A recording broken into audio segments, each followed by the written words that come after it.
మహాపరిశుద్ధుడ, ప్రేమగల తండ్రి, కృపగలిగిన యేసయ్య, రాజా నీకు వందనాలు, స్తుతులు, స్తోత్రములు తండ్రి. గడిచిన కాలం అంతయు ప్రభా నీ రెక్కల చాటున భద్రపరుచుకొని దేవా మరొక తరుణమయ్యా నీ సన్నిధిలో మమ్మల్ని తండ్రి నిలవబెట్టిన విధానమును బట్టి స్తుతులు, స్తోత్రములు. దేవా మరి ప్రారంభ ప్రార్థన, పాటలు, స్తుతి ఆరాధనలో నా తండ్రి నీవుండి నడిపించిన విధానమును బట్టి వందనాలయ్యా. మరి చదువుకున్నటువంటి నా తండ్రి మరి వాక్య భాగములను బట్టి నీకు వందనాలు తండ్రి. మరి ధ్యానించుకోబోతూ ఉండగా మీ యొక్క ఆత్మను దయచేయండి. మీ ఆత్మను మా మీద కుమ్మరించమని బ్రతిమాలుకుంటూ ఉన్నాం. తండ్రి ప్రభా మీ శిలువ చాటున మరుగుపరచండి అయ్యా. దేవ నాలుకను సరళం చేయండి. దేవ మరి మీ యొక్క వాక్యము నా తండ్రి నోట ఉంచి పలికించమని బ్రతిమాలుకుంటున్నాను ప్రభా. దేవ ఈ సమయం అంతయు మీ చేతుల అప్పచెప్పుకుంటున్నాను తండ్రి. మరి మీరే నా తండ్రి నడిపించమని బ్రతిమాలుకుంటూ నజరేయుడైన యేసు అతి పరిశుద్ధ నామములో ప్రార్థించి వేడుకుంటున్నాను పరమ తండ్రి. ఆమేన్. మా ప్రైజ్ ద లార్డ్. మరి లెంట్ ప్రేయర్ స్టార్ట్ చేసుకొని మరి ఈ రోజు 22nd డే అండి. 22 రోజులు మనము కంప్లీట్ చేసుకొని ఉన్నాం. మరి మీ మధ్యలోకి మొదటిసారిగా మరి నేను వాక్యం పంచుకోవడానికి దేవుడు నాకు ఇచ్చినటువంటి ఈ అవకాశాన్ని బట్టి మరి నేను ఎంతగానో స్తుతిస్తూ ఉన్నాను. మరి ఈ రోజు అంశము ఆత్మవంచన. మరి ఇది ప్రతి దినము కూడా మరి చక్కని అంశములతో మరి ఒక్కొక్కరు మరి జ్ఞానం కలిగిన వారు, దేవుని ఆత్మ చేత నింపబడిన వారు మరి ఎంతో శ్రేష్టమైన వర్తమానాలు మనకు ప్రతి దినము అందిస్తూ ఉన్నారండి. మరి దేవుడు ఈ దినము మన కోసమే ఏర్పాటు చేసినటువంటి అంశము ఆత్మవంచన. మరి ఆత్మవంచన అనగానే మనకి ఆహ్, అర్థమవుతూ ఉంది కదండీ! మరి ఆ పేరులోనే ఉంది. ఆత్మ, మరి హోలీ స్పిరిట్, సోల్ మనలో ఉండేటువంటి ఆత్మ. మరి ఆత్మ ఏం చేస్తుందంటే అన్ని గ్రహించడానికి సహాయం చేస్తుంది. ఏది మంచి, ఏది చెడు, మరి ఎటువంటి నిర్ణయాలు తీసుకోవాలి, మన ప్రార్థనా జీవితంలో మనం ఎలా ఉన్నాము, మనల్ని లోపల నుండి మనల్ని గైడ్ చేస్తూ ఉంటుంది కదండీ!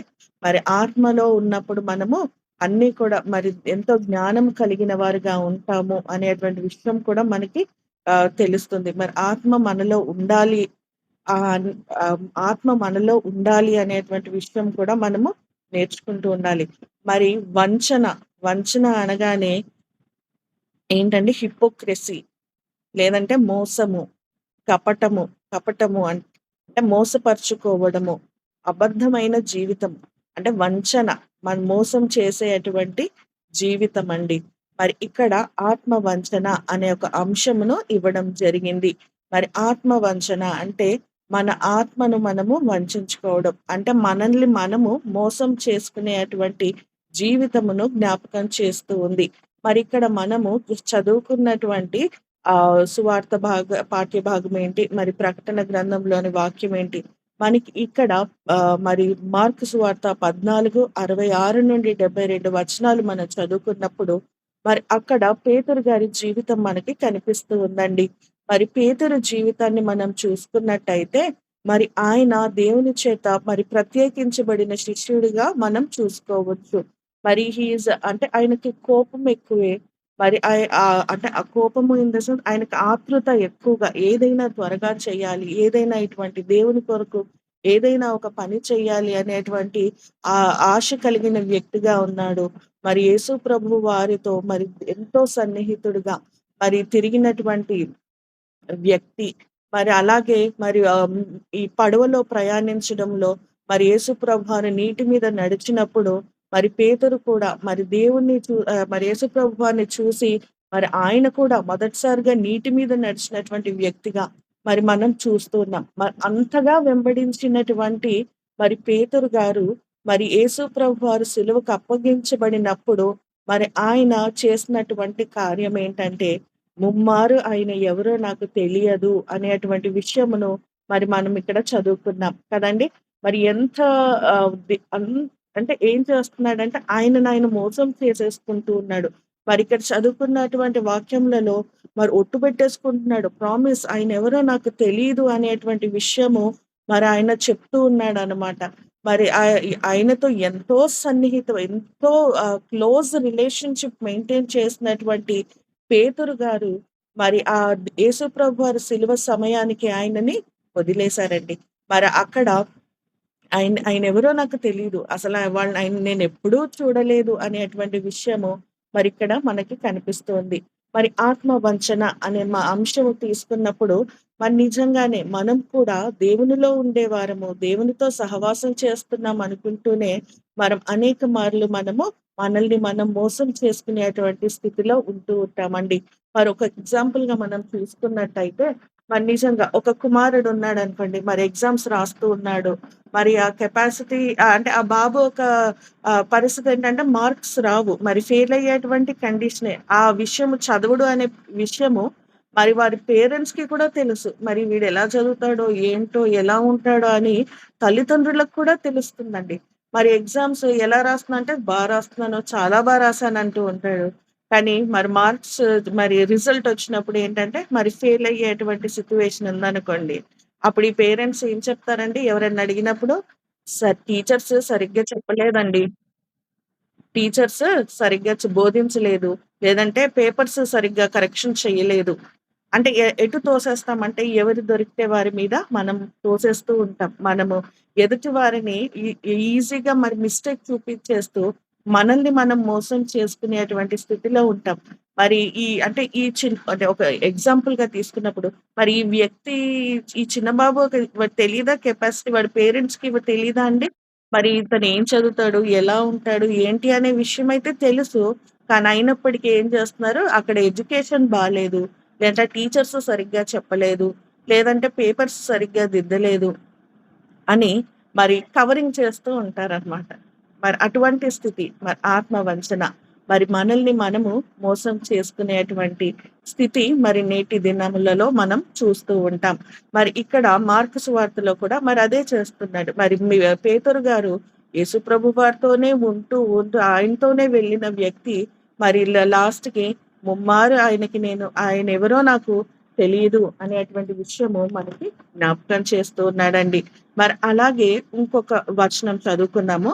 మొదటి యోహాను 1:6 వచనాలు. First John first chapter 6th verse. ఎవరైనా తీసినట్టయితే చదవండమ్మా.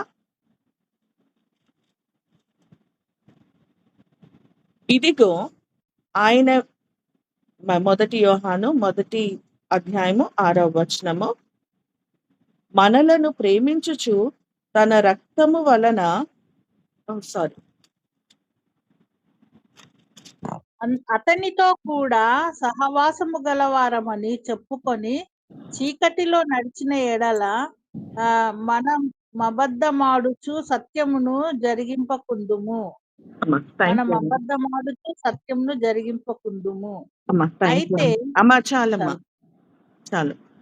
ఆయనతో కూడా సహవాసము గలవారై వారమని చెప్పుకొని చీకటిలో నడిచిన ఎడల మనము అబద్ధమాడుచు సత్యమును జరిగింపకుందుము. దీనికి ఎగ్జాంపుల్ గా మనం చూసుకున్నట్టయితే ఇస్కరియోతు యూదా. ఆయన ఏం చేశాడండి? ఆయన కూడా ఒక వన్ ఆఫ్ ద శిష్యుడు. యేసు ప్రభు వారితో ఉన్నాడు, ఆశ్చర్యకార్యాలు జరిగించాడు, దేవునిలోనే ఉన్నాడు. కానీ దేవునితో యేసు ప్రభు వారితో సహవాసం చేస్తూనే ఈయన ఒక ఆత్మ హృదయం ఎలా ఉందంటే ఆశతో నిండిపోయి ఆయనని అప్పగించేటువంటి స్థితిలోనికి వెళ్ళిపోయిందండి. ఆయనతో కూడా సహవాసము గలవారమని చెప్పుకొనుచు చీకటిలో నడిచిన ఎడల మనము అబద్ధమాడుచు సత్యమును జరిగింపకుందుము. ఆయన హృదయము చీకటితో నిండి ఉంది. ఆయన ఆలోచన చీకటితో నిండి ఉంది. యేసు ప్రభు వారితో ఎక్కడికి వెళ్ళినా ఆయనతో వెళ్ళిన మనిషి ఆయనే ఎటువంటి మనసుతో నిండి ఉన్నాడంటే చీకటి గల జీవితం ఆయనలో ఉండిపోయింది. ఆ చీకటి జీవితంతో ఆయన యేసు ప్రభు వారిని అప్పగించేటువంటి స్థితిని మనకి కనిపిస్తూ ఉందండి. మన ఆత్మీయ జీవితము కూడా ఆయనతోనే ఉన్నాము. సహవాసం చేస్తూ ఉన్నాము. ప్రార్థన చేసుకుంటూ ఉన్నాము. ప్రతి ఆదివారము సంఘానికి వెళ్తూ ఉన్నాము. ప్రతి ప్రార్థన కూడికలో మనం పాల్గొంటూ ఉన్నాము. కానీ చీకటిలో మనం నడిచేవారిగా ఉన్నామేమో సరిచూసుకోమని ఉదయకాలం దేవుడు మనల్ని హెచ్చరిస్తూ ఉన్నాడండి. మరి సత్యమైనటువంటి జీవితం కలిగి ఉండాలి. ఒకవేళ యేసుప్రభు మనం దేవునితో సంబంధం కలిగి ఉన్నప్పటికీ కూడా మనలో ఒక మన నిజమైనటువంటి జీవితం లేనప్పుడు అది మనల్ని మనము మోసపరుచుకోవడమే. మనల్ని మనము మోసం చేసుకునేటువంటి జీవితమే. మరి ఇక్కడ యూదా జీవితం అట్టి రీతిగానే ఉంది కదండీ! మరి యేసుప్రభు వారితో ఉన్నప్పటికీ ఆయనలో ఉన్నటువంటి చీకటిని బట్టి మరి యేసుప్రభు వారిని సిలువకు అప్పగించినట్టుగా మనం చూస్తూ ఉన్నాం. మరి అలాగే మరింకొక ఎగ్జాంపుల్ చూసుకున్నట్టయితే మరి ఈ యొక్క ఆహ్, మరి అసలు ఈ యొక్క వంచన అనేది ఎప్పుడు మొదలైందంటే మరి ఆదాము అవ్వ నుండే మొదలైందండి. మరి ఆదాము అవ్వ గారి నుండే మరి వారు ఏదైనా తోటలో ఉన్నప్పుడే మరి ఈ ఫలము తినొద్దు అతిక్రమించిన వారుగా మనం వారిని చూసుకోవచ్చు. దేవుడు ఆజ్ఞాపించినది వాళ్ళు చేయకుండగా మరి తినకూడదన్నటువంటి ఫలము వారు తిన్నారు. మరి ఎప్పుడైతే అది తిన్నారో మరి తిన్న తర్వాత కూడా మీరు ఇది తిన్నారా అని అడిగితే లేదు లేదు ఈయనే ఇచ్చారు, ఈమె చేసిందని మరి ఎవరు ఆదాము మరి అవ్వని చూపిస్తున్నట్టుగా నీవిచ్చిన ఈ స్త్రీనే నాకు ఇది ఇచ్చింది అని. అంటే ఈయన తిన్నప్పుడు ఈయనకి తెలియదా అండి? తెలుసు. కానీ ఏం చేశాడంట ఆయన మోసం చేసేసుకున్నాడు. ఆమె ఇచ్చింది అనేసి మరి ఆయన మోసం చేసుకున్న వ్యక్తిగా మనం చూసుకోవచ్చండి. ఈ మోసం మనల్ని మనం మోసం చేసుకునేటువంటి జీవితము మరి ఆది నుండే ఉంది కదా! మరి దేవుడు అది జ్ఞాపకం చేస్తూ ఉన్నారు. మరి అలాగే సౌలు గారి జీవితం కూడా మనం చూసుకున్నట్టయితే మొదటి సమూయేలు 13వ అధ్యాయం నుండి మరి అలాగే 15వ అధ్యాయంలో ఇవన్నీ కూడా చూసుకున్నట్టయితే మరి సౌలు గారి జీవితం కూడా మరి దేవునిలో ఉన్న వ్యక్తి దేవుడు ఎలా అంటే ఆజ్ఞాపిస్తే ఎలా చేయాలో ఎలా నడుచుకోవాలో మరి అన్నీ తెలిసినటువంటి వ్యక్తి మరి 15వ అధ్యాయానికి వచ్చేవరకు ఏమైపోయాడండి? దేవునిలోనే ఉన్నాననుకుంటూ మరి దేవుడు ఆజ్ఞాపించిన పనిని అక్కడ చేయలేదండి. మరి అక్కడ డిజోబీడియన్స్ చూపించిన వ్యక్తిగా మనము చూసుకోవచ్చు. మరి ఎంతగానో మరి యుద్ధాలు గెలిచిన వ్యక్తిగా మరి దేవుడు చెప్పినటువంటి ప్రతి పనిని జరిగించిన వ్యక్తిగా మరి దావీదుని మధ్యలోకి తీసుకురావడం జరిగిందంటే ఈయన ఒక డిజోబీడియన్స్ వల్లే జరిగింది అనేటువంటి విషయము. మరి ఆయన ఏమనుకున్నాడంటే నేను దేవుడు చెప్పినట్టే చేస్తున్నాను. మరి 15వ అధ్యాయంలో మరి అధ్యాయం అంతా కూడా చూసినట్టయితే అమాలేకీయులని చంపమని మరి అక్కడ అన్ని కూడా మరి అక్కడ ఉన్నటువంటి పశువులనేంటి జంతువులను మరి సమస్తమును కూడా మరి చంపివేయాలి అని మరి దేవుడు ఆజ్ఞ ఇచ్చినప్పుడు మరి ఈయన ఏం చేశాడంటే కొన్ని వధించడానికి పనికొస్తాయని అందులో మంచివి ఈయన తీసుకొచ్చాడంట. అంటే దేవుడు చెప్పినటువంటి పనిని ఆయన అక్కడ జరిగించలేదు. మరి కంప్లీట్ గా అసలు ఏమీ ఉండకుండా కంప్లీట్ నాశనం చేసేయమని దేవుడు ఆజ్ఞాపించినప్పుడు ఈయన కొంత ఏదైతే తీసుకొచ్చాడో మరి సమూయేలు ప్రవక్త ద్వారా మరి ఆయనకి జ్ఞాపకం చేయబడుతుంది. ఏంటంటే నీవు దేవుని యొక్క పనిని జరిగించలేవు, దేవునిలోనే ఉన్నాను, దేవుడు చెప్పినట్టే చేస్తున్నాను అనుకుంటూనే ఈయన సొంతంగా నిర్ణయం తీసుకోవడం మొదలు పెట్టాడు కదా. ఈయన మోసం చేసుకునేటువంటి స్థితిని మనకు కనిపిస్తూ ఉంది. మరి 1 కొరింథీ 3:18 ఎవరైనా చదువుతారా అండి? 1 కొరింథీయులు 3:18.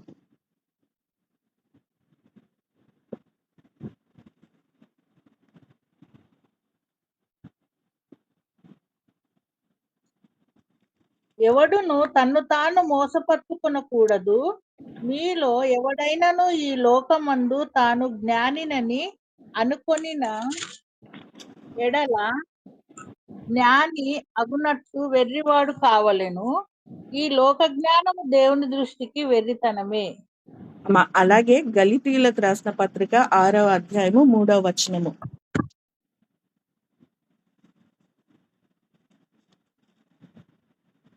నేను చదువుతున్నానమ్మా. ఎవడైనను వట్టివాడయ్యుండి తాను ఎన్నికైన వాడనని ఎంచుకొనిన ఎడల తన్ను తానే మోసపరుచుకొనును. మరి ఇక్కడ సౌలు జీవితం కూడా ఇటు రీతిగానే ఉంది కదండి. మరి ఆయన జ్ఞానిని అనుకొని దేవుడు ఆజ్ఞాపించినటువంటి కాకుండా మరి ఆయన తన్ను తాను మోసపరుచుకున్నట్టుగా మనం చూస్తూ ఉన్నాం. మరి ఇదే కాలము దేవుడు మనతో కూడా మాట్లాడుతూ ఉన్నాడండి. మరి మనల్ని మనం మోసం చేసుకునేటువంటి స్థితిలో ఉన్నామేమో. మరి గొప్పలకి మరి మనల్ని మోసం చేసుకోవడం ఏంటంటే ఇప్పుడు ఫర్ ఎగ్జాంపుల్ నీ సాలరీ ఎంత అంటే, అమ్మో! నేను తక్కువ చెప్తే వాళ్ళకంటే నేను తక్కువగా కనిపిస్తానేమో. అందుకని ఏం చేస్తామంట గొప్పలు చెప్పుకుంటూ ఉంటాం కదండీ! లేనివి కూడా మనకి ఉన్నట్టుగా మనం చూపించుకుంటూ ఉంటాం. ఏదైనా సరే మా బాబు ఇది చేస్తున్నాడు, మా అమ్మాయి ఇంత సంపాదిస్తుంది ఇది. యాక్చువల్‌గా అనేది మనము చెప్పేటువంటి స్థితిలో ఉండము. ఆ పరిస్థితిని మనం చూసుకున్నట్టయితే మనల్ని మనము మోసపరుచుకున్నట్టే. మనలో నీతి, న్యాయము అనేది లేదు అనేది మనకు కనిపిస్తుందండి. మన మనల్ని మనం మోసం చేసుకోవడము, గొప్పలు చెప్పుకోవడం కూడా మనల్ని మనం మోసపరుచుకోవడమే. మరి ఇక్కడ సౌలు జీవితాన్ని మనం చూసుకున్నట్టయితే దేవుడు ఆజ్ఞాపించిన దాన్ని ఆయన జరిగించలేదు. ఆయన సొంతంగా ఆయన డెసిషన్ తీసేసుకొని, మరి అందులో కొన్ని పక్కకి మంచిబెట్టుకొని, ఎప్పటికైనా మన బలి ఇవ్వడానికి పనికొస్తాయని అందులో మంచివి తీసి పెట్టుకోవడము, మరి దేవుడు అట్లా ఆజ్ఞాపించలేదు. సమస్తమును కూడా చంపివేయమని చెప్పినప్పుడు, ఆ ఆజ్ఞను ఆయన అతిక్రమించినట్టుగా మనం చూసుకోవచ్చండి. మరి తన్ను తాను మనల్ని మనము మోసం చేసుకుంటే నేనన్నిట్లో ఉన్నాను. నేను గొప్పవాడిని. నేను జ్ఞానం కలిగిన వాడిని. నాకన్నీ తెలుసు. అని ఎప్పుడైతే మనం అనుకుంటామో, మరి దేవుని దృష్టిలో మనము మనల్ని మనం మోసం చేసుకున్న వారమని వాక్యం సెలవిస్తూ ఉందండి. మరి మనలో ఒక గర్వం అనేటటువంటి విషయం కానీ, మనకి మనమే ఒక సొంత సెల్ఫ్ ఇంపార్టెన్స్ ఇచ్చుకునే వారిగా ఉన్నామేమో. మరి ఇది మనల్ని ఏం చేస్తుందంట మోసపరిచేటువంటి స్థితిలో ఉంచుతుంది అనే ఒక మాటను మనకి ఉదయకాలం దేవుడు తెలియచేస్తూ ఉన్నాడు. మరి అలాగే మరొక ఎగ్జాంపుల్ మనం చూసుకున్నట్టయితే యోబు గారి జీవితం కూడా అండి. మరి యోబు జీవితం ఎట్టి రీతిగా ఉంది అంటే, మరి ఆయన జీవితం అంతా కూడా శ్రమలే కదా! మరి అనారోగ్యంతో కుటుంబాన్ని పోగొట్టుకున్నాడు. అనారోగ్యము మరి అందరూ కూడా చివరికి భార్య కూడా నువ్వు నమ్ముకున్న వ్యక్తిని నీ స్థితిలోకి తీసుకొచ్చాడు.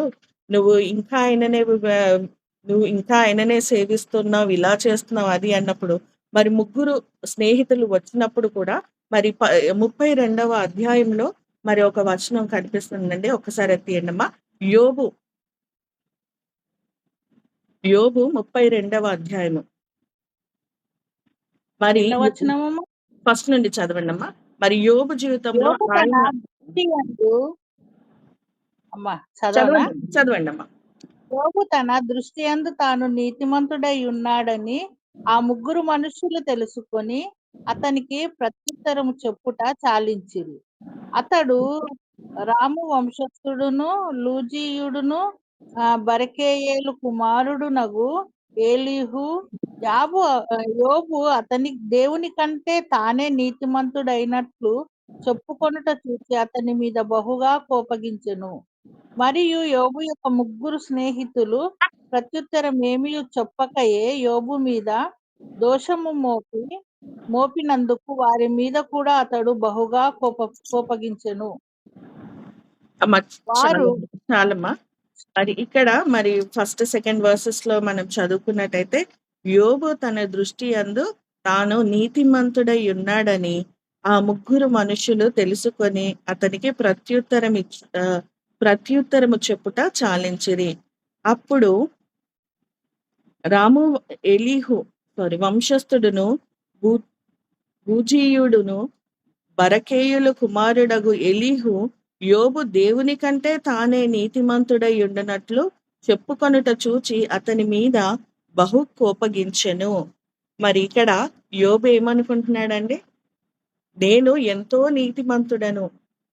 అంటే ఆయనదైన గొప్పగా ఎంచుకుంటూ ఉన్నాడనమాట. అంటే నాలో ఏ మిస్టేక్ లేదు. నేను ఇంత ఇదిగా ఉన్నాను. నేను ఎంతో నీతిగా ఉన్నాను అనేటువంటి విషయము ఇక్కడ గర్వముగా అంటే అక్కడ దేవునినే తక్కువ చేసినటువంటి విషయం అండి. అంటే ఈయన దృష్టికి ఈయన ఎలా ఉన్నాడంట? చాలా నీతిమంతుడుగా కనిపిస్తూ ఉన్నాడంట. మరి దేవుని ఈ యొక్క ఇన్ని శ్రమలకు కారణం అవ్వడానికి కూడా మరి ఈయనలో ఉన్నటువంటి ఆలోచన అండి. నేను నీతిమంతుడను, నాలో ఏం మిస్టేక్ లేదు, నేను అన్ని కూడా చేస్తాను అనుకుంటూనే మరి ఇన్ని శ్రమలు అనుభవించిన వ్యక్తిగా మనం చూసుకోవచ్చు. మరి మన జీవితంలో కూడా అనేక మార్లు మనము ఇటువంటి స్థితిలో ఉంటూ ఉంటామండి. ఆత్మవంచన మనం కరెక్ట్ అన్న ఫీలింగ్ లోనే మనము జీవిస్తూ ఉంటాం.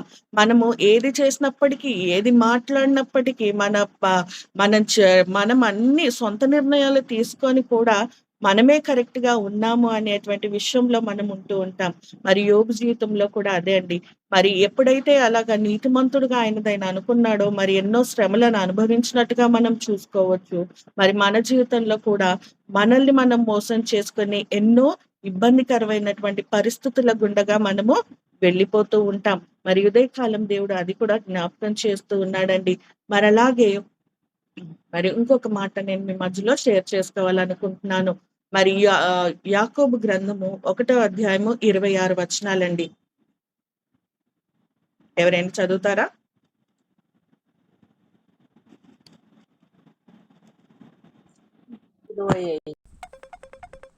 అయితే స్వాతంత్రం నిచ్చు సంపూర్ణమైన నియమములో తేరి చూచి నిలకడగా నుండువాడెవడో వాడు విని మరచువాడు కాక క్రియను చేయువాడై ఉండి తన క్రియలో ధన్యుడగును. అమ్మ యాకోబు రాసిన పత్రిక 1:25. 'ఎవడైనను 26 కళ్ళము పెట్టుకొనక తన హృదయమును మోసపరుచుకొనుచు భక్తి గలవాడనని అనుకొనిన యెడల వాని భక్తి వ్యర్థమే.'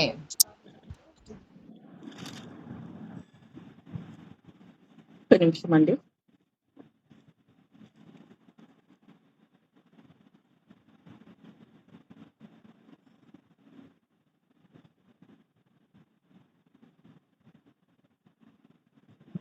ఇరవై 22 మీరు వినువారు మాత్రమే యుండి మిమ్మును మీరు మోసపరచుకుండగా వాక్య ప్రకారము ప్రవర్తించి వారై ఉండుడి. మరి మోసపోకుండా ఉండేలాగా మరి వాక్యం మనకి ఆ మనతో మాట్లాడుతూ ఉంది. మనము వినేవారమై ఉండి అంటే విని దాని ప్రకారంగా నడుచుకోవాలి. మరి వాక్యాన్ని విని వాక్యానుసారముగా నడిచేవారిగా ఉండాలి. మరి క్రైస్తవులమైన మనము, విశ్వాసులమైన మనము మరి మనల్ని మనం మోసపరుచుకోకుండగా దేవునిలోనే మరి దేవుని వాక్యానుసారముగా మరి మనల్ని ఎదుటివారి చేత పరచబడేవారిగా కాకుండగా మరి ఎప్పుడైతే మనలో ఆ వాక్యము ఉంటుందో, మనం ఎప్పుడైతే దేవునితో సహవాసం కలిగి ఉంటామో మరి మనల్ని మనం మోసపరుచుకోలేము. మరి ఎదుటివారు కూడా మనల్ని మోసపరిచేవారిగా ఉండరండి. మరి మనం వినేవారిగా ఉండాలి. అలాగే చేసేవారిగా కూడా ఉండాలి అని మరి దేవుని వాక్యం సెలవిస్తుంది. మరి అలాగే ఇందులోనే 26వ వచనం కూడా ఎవడైనను నోటికి కళ్ళెము పెట్టుకొనక తన హృదయము మోసపరుచుకొనుచు భక్తి గలవాడనని అనుకొనిన ఎడల వాని భక్తి వ్యర్థమే. మరి ఆత్మీయంగా కూడా దేవుడు మనతో మాట్లాడుతూ ఉన్నాడు. మన హృదయము మోసమైనదిగా ఉందనుకోండి, మరి ఇక్కడ ఇర్మియా 17:9 చెప్తాడు కదండి, హృదయము ఘోరమైన వ్యాధి గలది, మోసకరమైనది అనేటువంటి మాట ఆ వాక్యం మనకు తెలుస్తుంది. మన హృదయమే మోసకరమైనదండి. మరి ఎన్నో ఆలోచనలు అది బయటికి కనిపించవు, మరి ఎదుటి వారికి తెలియవు. మన మొహం చూసినప్పుడు ఒకటి ఉంటది, మన హృదయంలో ఒక ఆలోచన ఉంటది. మరి ఆ హృదయంని మనం చూసినట్టయితే అది ఎంతో అసలు మోసకరమైనటువంటి ఆ హృదయము. మరి ఎదుటి వారికి కనిపించనటువంటి స్థితి ఉంటుంది. మరి ఎప్పుడైతే అలా ఉన్నామో మరి మనం భక్తి గలవారము, ఎంత భక్తిగా ఉన్నప్పటికీ కూడా అది వ్యర్థమే అని మరి దేవుడు తెలియచేస్తూ ఉన్నాడు. మరి ఇవన్నీ కూడా చూసినప్పుడు దేవుడు ఆత్మ వంచన, మనల్ని మనము మోసం చేసుకునేటువంటి స్థితిలోనే మనం ఉన్నాము. గొప్పలు చెప్పుకోవడం ఉంటే అది మనల్ని మనం మోసపరుచుకోవడమే. దేవునిలో ఉన్నాననుకుంటూనే మనల్ని మనం మోసపరుచుకోవడమే. మరి ప్రార్థనా జీవితం మనలో ఉందని మోసపరుచుకోవడమే. మరి ఇవన్నీ కూడా కనిపిస్తూ ఉంటాయండి కదా. మరి అలాగే దావీదు యొక్క జీవితాన్ని కూడా మరి దేవుడు ఇక్కడ చూపిస్తూ ఉన్నాడండి. మరి కీర్తనలు 77వ అధ్యాయంలో మరి దావీదు యొక్క విశ్వాసం కూడా మనకి కనిపిస్తుంది. మరి ఆ అధ్యాయం అంతా కూడా మనం చదువుకున్నప్పుడు మరి దావీదు ఎన్నో శ్రమల గుండగా వెళ్ళాడు. ఎన్నో భయంకరమైన మరి సౌలు గారి చేత తరుంబడుతూ మరి ఆయనని చంపేయాలి అనేటువంటి స్థితిలో ఉన్నప్పటికీ కూడా మరి కొన్ని మార్లు ఆయన ఆ అధ్యాయం చదువుతూ ఉన్నప్పుడు మరి దేవుని యందు ఆయన ఏంటి నా జీవితం ఇలా ఉంది అని క్వశ్చన్ చేస్తూనే మరి ముందు దేవుడు చేసినటువంటి కార్యాలు, ఆయన జీవితంలో దేవుడు చేసినటువంటి ఆశ్చర్య కార్యాలను ఆయన జ్ఞాపకం చేసుకుంటూ, ఆయనను బలపరుచుకుంటూ, మరి దేవుని యందు సంపూర్ణమైన విశ్వాసంలో ఉన్నాడు. మరి ఒక రాజుగా ఆయన నియమించబడ్డాడండి. మరి అక్కడ 77వ వచనంలో 77వ అధ్యాయము 5వ వచనం మనం ఒక్కసారి చదువుకుందామండి. మరి అక్కడ చెప్తూ ఉంటాడు, తొల్లిటి విషయాలను జ్ఞాపకం చేసుకుంటూ ఉన్నాడు. మరి ఆయన పరిస్థితి ఏదైనప్పటికీ, ఎంత శ్రమ వచ్చినప్పటికీ కూడా మరి ఆ క్షణము తృణీకరించబడినటువంటి స్థితిలో ఉన్నాడేమో, కానీ దేవుడు ఆయనను ఎప్పుడూ విడిచిపెట్టలేదు. దేవుడు నా జీవితంలో ఈ కార్యం చేశాడు అని నమ్మి ఒక విశ్వాసం కలిగినటువంటి వ్యక్తిగా మనము చూసుకోవచ్చండి. మరి దావీదు యొక్క విశ్వాసము మరి అంత గొప్పదిగా మరి తెలియజేయబడుతుంది. మరి ఇక్కడ మరి మనము మన జీవితం ఈ ఉదయకాలం దేవుడు మనతో మాట్లాడుతూ ఉన్నాడు. మరి దేవుని రాకడ అతి సమీపముగా ఉంది. మరి ఆ అంశాన్ని కూడా మనం చదువుకున్నాం కదండి. ప్రకటన గ్రంథము 1వ అధ్యాయము 7, 8 వచనాలు. మరి ఒక్కసారి ఆ వచనాన్ని ఎవరైనా చదవండి అమ్మా. ప్రకటన గ్రంథము 1వ అధ్యాయము 7, 8 వచనాలు నేను క్లోజ్ చేస్తాను. ఎవరైనా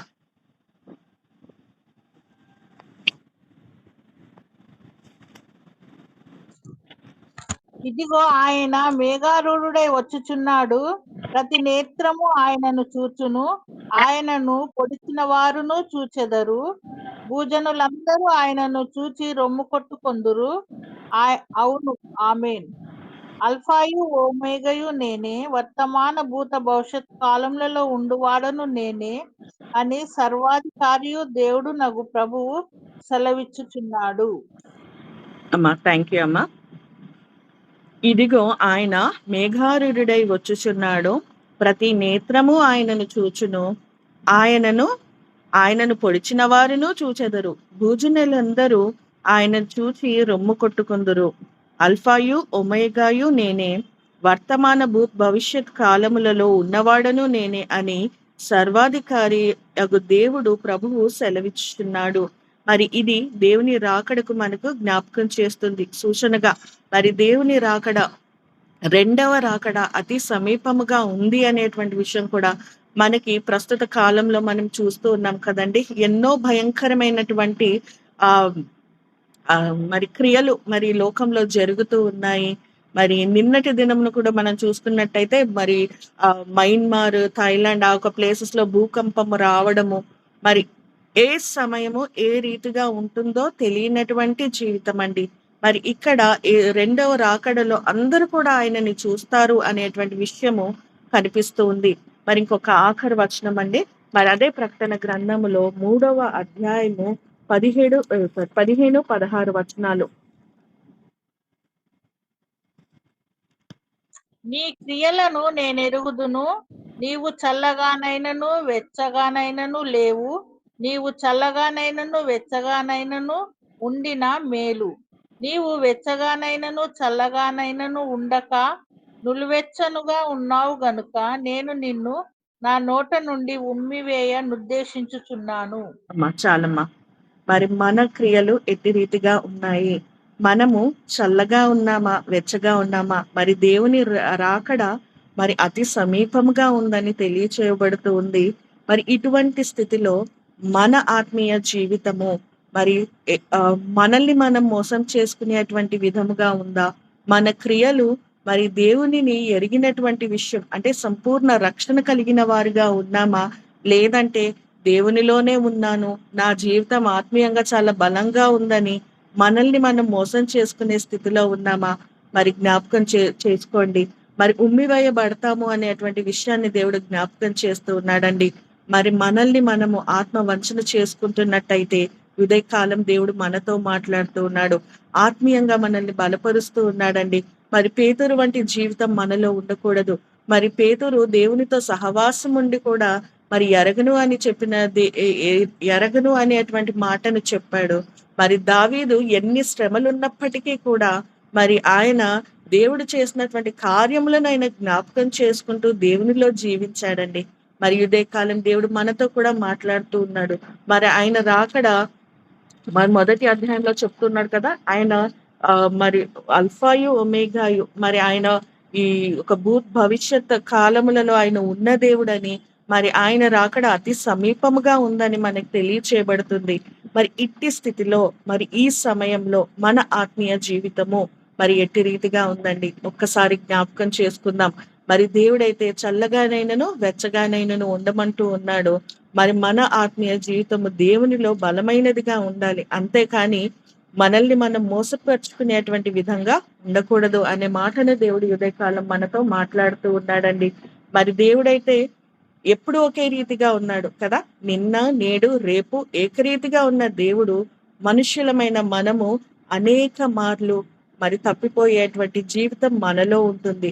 మరి దేవుని అసలు ఆత్మీయంగా కూడా అనేక మార్లు పడిపోయినటువంటి స్థితిలో ఉంటూ ఉంటాము. మరి కార్యం జరిగితే దేవుడిని జ్ఞాపకం చేసుకుంటాం, కొనియాడతాం. మరి కార్యం జరగలేదంటే మరి విశ్వాసంలో పడిపోయినటువంటి స్థితిలో మన జీవితాలు ఉన్నాయండి. మన హృదయం కూడా ఎంతో మోసకరమైనది. మరి అటువంటి మోసకరమైన హృదయం మనలో ఉందేమో, మనల్ని మనం మోసం చేసుకునేటువంటి జీవితం మనలో ఉందేమో, మరి ఇంకా నిజమైన దేవుణ్ణి ఎరిగి ఉన్నామని తెలుసు కూడా మరి ఆత్మీయంగా ఎదగలేని, విశ్వాసం లేని క్రియలు మనలో ఉన్నాయేమో, ఇదే కాలం దేవుడు మనతో మాట్లాడుతూ ఉన్నాడు. మరి ఇప్పటి వరకు ఉన్నటువంటి జీవితం వేరు, మరి దేవుని రాకడ అతి సమీపముగా ఉంది. ఇంకనైనను మనల్ని మనం మోసం చేసుకోకుండా, మనల్ని మనము మోసపరుచుకోకుండా దేవునిలో ఆత్మీయంగా బలపడుతూ మరి అంతం వరకును సహించిన వాడికి నిత్య జీవం దొరుకుతుంది అనేటువంటి విషయము మరి మనకు వాక్యం తెలుసు కదండి. మరి అటువంటి నిత్య జీవంలోనికి మనం అందరూ నడవడానికి దేవుని పరిశుద్ధాత్మ సహాయము చేయనుగాక. ఆమెన్. మరి చిన్న ప్రార్థన చేసుకొని ముగించుకుందాం. మహాపరిశుద్ధుడా, కృపగలిగిన దేవా, నీకు వందనాలయ్యా.